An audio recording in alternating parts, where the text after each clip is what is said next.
It was a busy day in Jacksonville. The Jaguars fired head coach Jack Del Rio. They extend the contract of GM Gene Smith and announce a new owner, Shad Khan, now buying things from Wayne Weaver. Let's start with Del Rio, though. How much of how the current team is set up and how bad they've been is his fault?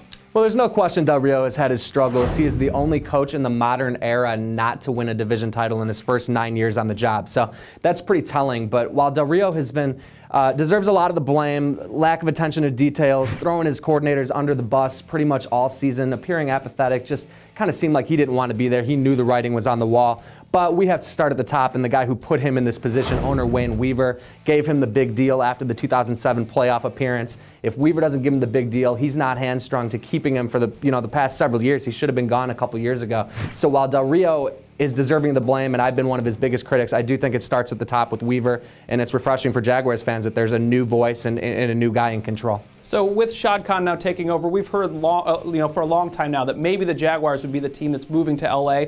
How does this affect that situation? Well, I think good news for Jaguars fans. Shad Khan has said that he has every intention of keeping the team in Jacksonville.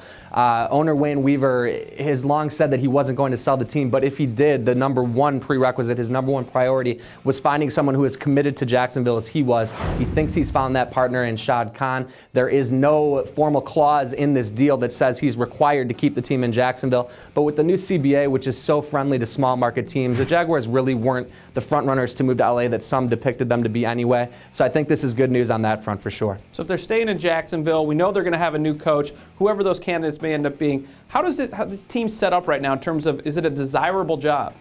You know, I think they've got some nice pieces. Obviously, the biggest question is Blaine Gabbert. Everyone knows about his struggles this year. Rookie season can't end soon enough.